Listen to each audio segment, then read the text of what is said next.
नमस्कार मित्रों, आज हम पढ़ेंगे शमशेर बहादुर सिंह कृत प्राकृतिक सौंदर्य की कविता उषा।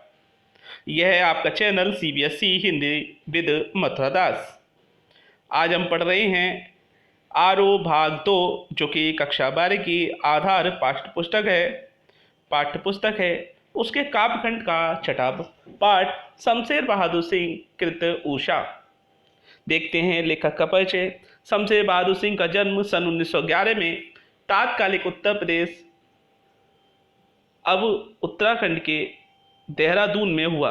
अब 1911 में देहरादून उत्तर प्रदेश में था, जब अलग भाग हुआ तो उत्तराखंड में अब आता है। इनके इनकी आरंभिक शिक्षा स्थानीय पाठशाला में हुई और माध्यमिक शिक्षा गोंडा उत्तर प्रदेश में हुई। इलाहाबाद से आपने BA तथा MA परीक्षा उत्तीर्ण की। विचारों के स्तर पर प्रगतिशील, शिल्प के स्तर पर प्रयोगधर्मी कवि शमशेर की पहचान एक बिंब कवि के रूप में है।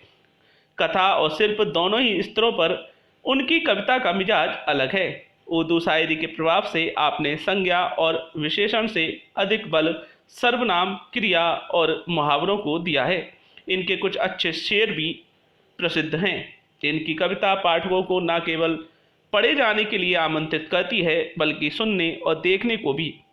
सन 1993 ईस्वी में आप चिरनिद्रा में लीन हो गए। देखते हैं रचनाएं। काव्य संग्रह है कुछ और कविताएं। चुका भी हूँ नहीं मैं इतने पास अपनी, बात बोलेगी काल तुझसे होड़ है मेरी। संपादन किया है उर्दू हिंदी कोश का। गद्य रचनाएं हैं दो आव और प्लाट का मोर्चा। अनुवाद किया है पृथ्वी और आकाश, षड्यंत्र, हश्यु, कामिनी, पी कहाँ।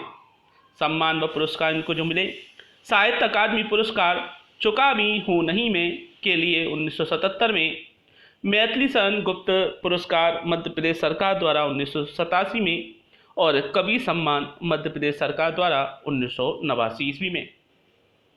देखते हैं साहित्यिक योगदान। सचेत इंद्रियों का यह कवि जब प्रेम, पीड़ा, संघर्ष और सृजन को गूंथ कर कविता का महल बनाता है तो वह ठोस तो होता ही है, अनुगूंजों से भी भरा होता है। शमशेर बहादुर सिंह का हृदय सौंदर्यवादी था, उसमें प्रयोग की प्रवृत्ति अधिक थी। इनकी कविता में सूक्ष्म अनुभवों की अभिव्यक्ति देखने को मिलती है। अमूर्तता और झुकाव ने इनकी कविता को कहीं कहीं ध्रुव बना दिया है। इन्होंने अपनी कविता के माध्यम से कथा और शिल्प दोनों को समान महत्व दिया है। आप एक प्रसिद्ध मार्क्सवादी और दूसरा सप्तक के प्रमुख कवि रहे। देखते हैं पाठ का परिचय। प्रस्तुत कविता उषा शमशेर बहादुर सिंह द्वारा रचित एक बिंबात्मक रचना है। सूर्योदय के ठीक पहले के प्रत्येक पल को अपनी इस कविता में शब्द चित्र के माध्यम से आपने उकेरा है। आपने प्रकृति की गति को शब्दों में बांधने का अद्भुत प्रयास किया है। वह सूर्योदय के साथ एक जीवंत परिवेश की कल्पना करते हैं, जहां रंग है, गति है, भविष्य की उजास है और हर कालिमा को चीरकर आने का एहसास कराती उषा है। देखते हैं कविता। प्रातः नभ था बहुत नीला शंख जैसे भोर का नभ, राख से लीपा हुआ चौका अभी गीला पड़ा है, बहुत काली सिल जरा से लाल केसर से कि जैसे धुल गई हो। देखते हैं प्रसंग। प्रस्तुत काव्यांश हमारी पाठ्य पुस्तक आरो भाग 2 में संकलित कविता उषा से उद्धृत है। इसके रचयिता शमशेर बहादुर सिंह हैं। इस कविता में कवि ने सूर्योदय से पहले की सुंदरता को सहजता में प्रस्तुत किया है। इसके लिए उसने प्रकृति के विभिन्न उपमानों को माध्यम बनाया है। देखते हैं व्याख्या। कवि क्या कह रहा है? कवि कहता है कि कवि द्वारा प्रातःकाल की बेला का सुंदर चित्रण करते हुए बताता है कवि कि जिस प्रकार नीला शंख श्वेतमा अर्थात सफेद रंग लिए रहता है, उसी प्रकार प्रातःकाल का आकाश नीलिमा के साथ साथ श्वेतमा से परिपूर्ण होता है। दूसरे उपमान के रूप में वे कहता है कि आसमान इस समय राख से लीपे हुए आंगन की तरह लग रहा है, जो अभी गीला पड़ा है, अर्थात आंगन की स्वच्छता के लिए उसे मिट्टी, गोबर और राख से लीपा जाता है, जिसका रंग श्वेतमा और नीलिमा से परिपूर्ण होता है।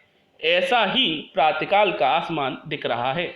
आगे कवि कहता है कि भोर अर्थात सुबह के समय आसमान कालिमान लिए होता है और सूर्य के आगमन से पहले अरुण के आने पर उसका रंग कुछ लाल होने लगता है।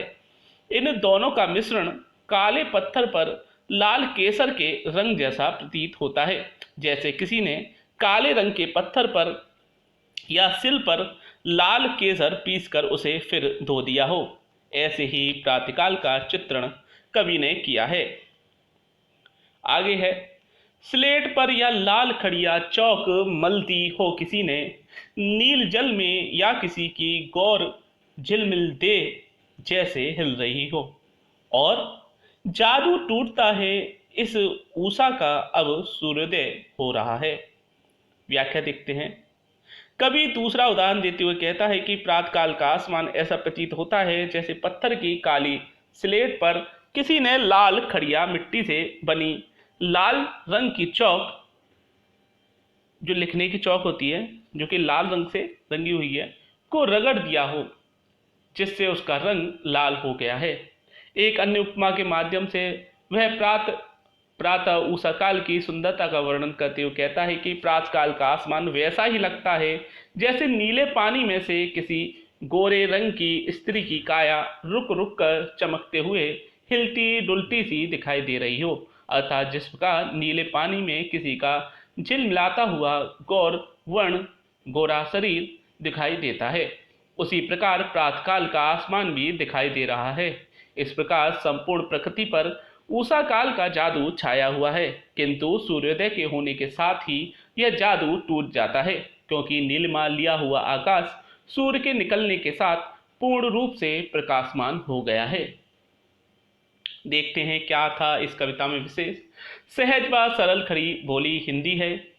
मुक्तक छंद की कविता है। उपमा उत्प्रेक्षा अलंकार माधुर्य गुण है। कवि ने प्रकृति का मनोहारी चित्रण किया है। ग्रामीण परिवेश सजीव हो उठा है। प्रातःकालीन सौंदर्य की अनुपम अभिव्यक्ति हुई है। यह था आपका channel CBSE Hindi with Mathura Das. यह हमारा वीडियो संख्या 56। आगे फिर मिलेंगे अगली वीडियो के साथ। तब तक के लिए नमस्कार।